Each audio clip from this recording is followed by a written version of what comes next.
नमस्कार। जय श्री महाकाल। मैं पंडित शेष नारायण आचार्य आप सभी को आने वाले 7 सितंबर को गणेश चतुर्थी है।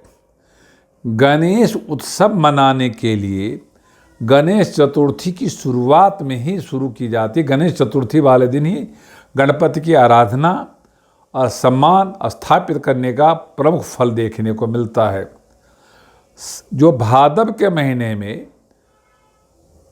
जो चतुर्थी तिथि होती है, सर्वोत्तम तिथि होती है, जिसको हमने अभी भी चर्चा किया है हरितालिका तीज में।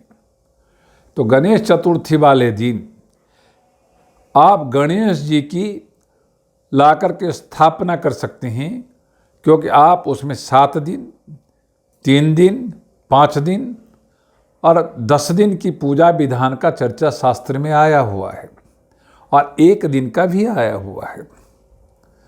तो जो लोग अपने घर में सद्बुद्धि की प्राप्ति करना चाहते हैं, बुद्धि को आगे और ज़्यादा विकसित करना चाहते हैं, बुद्धि से व्यापार को बढ़ाना चाहते हैं, बुद्धि से ज्ञान को बढ़ाना चाहते हैं, बुद्धि प्रयोग करके अपने घर में सुख समृद्धि की योजना बना सकते हैं, उनके लिए गणपति जो बुद्धि की देवता है और सभी विघ्न को विनाश करने वाले देवता है, उन सभी विघ्न विनाश को समाप्ति के लिए ये सर्वोपरि तिथि है। इस तिथि में जो लोग भगवान गणपति की आराधना करते हैं, उनके लिए सर्वोत्तम तिथि माना गया है। तो 7 तारीख को सुबह 7 से 9 में यदि आप 1 दिन का करते हैं तो 7 से 7:30 बजे के बीच करना चाहिए, स्थापना करना चाहिए। यदि आप 3 दिन के करना चाहते हैं तो 7 से 8 बजे के बीच में करना चाहिए। यदि आप 5 दिन का करना चाहते हैं 8 से 8:15 के बीच में करना चाहिए। यदि आप 7 दिन के लिए स्थापित करना चाहते हैं तो 8:15 से 8:30 के बीच में करना चाहिए। यदि आप 10 दिन के लिए स्थापित करना चाहते हैं तो 8:30 से 9 बजे के बीच में स्थापना करना चाहिए। इस समय में स्थापित करते हैं और अपने मन में संकल्प करते हैं। इसमें विधि विधान के साथ पूजा होता है। इस गणेश पूजा में दुर्वा का प्रयोग सर्वोपरि है, चावल का प्रयोग सर्वोपरि है, हल्दी का प्रयोग सर्वोपरि है। जो लोग चावल चढ़ाते हैं उनको यश की प्राप्ति होती है। जो दुर्वा चढ़ाते हैं वो मेधावी होते हैं। जो हल्दी चढ़ाते हैं उनके घर में सुख समृद्धि की प्राप्ति होती है। तो इसमें जो लोग गणपति को सुबह सुबह मन में संकल्प करके व्रत इत्यादि रख करके सत्सम्मान पूर्वक मूर्ति को स्थापित कर सकते हैं और सिंहासन पर बिठाएं, उनको स्नान ध्यान करके सुसज्जित करके सजाएं और फिर विधि विधान के साथ उनको 1 दिन के लिए आवाहन या 3 दिन 5 दिन 7 दिन 10 दिन के लिए आवाहन करें मन में संकल्प करके, और विधि विधान के साथ पूजा अर्चना आरती करने का मन में संकल्प करें और उनको इस विधान का पालन करें। यदि ऐसा आप विधान का पालन करते हैं तो गणेश चतुर्थी वाले दिन जो आदमी इस व्रत का और संकल्प का विधान करता है उसको बेनिफिट अच्छा खासा मिलता है।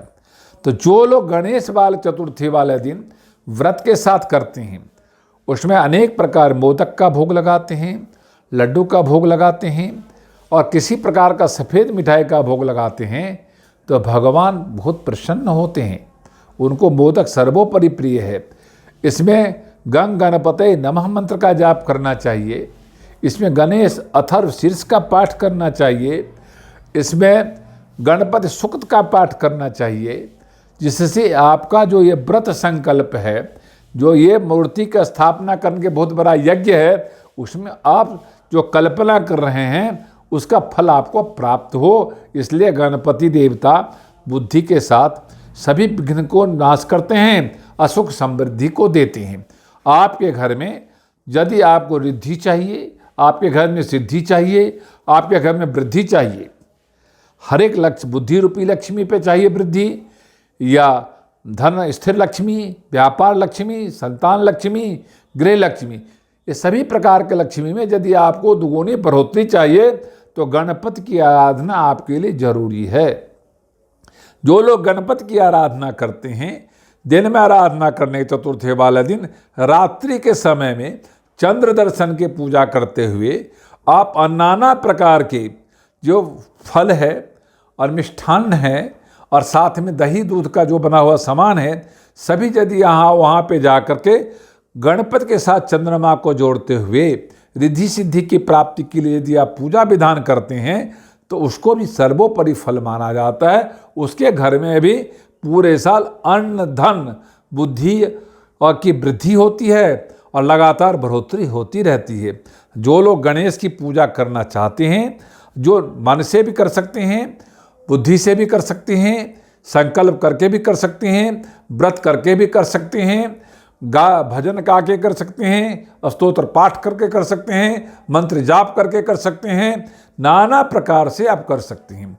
आपके जितना शक्ति हो, 1 दिन का हो, 3 दिन का हो, 5 दिन का हो, 7 दिन का हो या 10 दिन का हो, ये सभी विधि विधान के साथ करना चाहिए और सम्मान के साथ अपने घर में स्थापित करना चाहिए।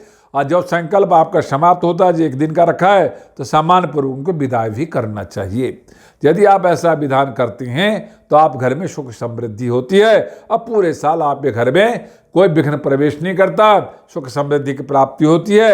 ये वीडियो यदि अच्छा लगा हो तो लाइक करना, सब्सक्राइब करना, शेयर करना ना भूलें। ओम शांति।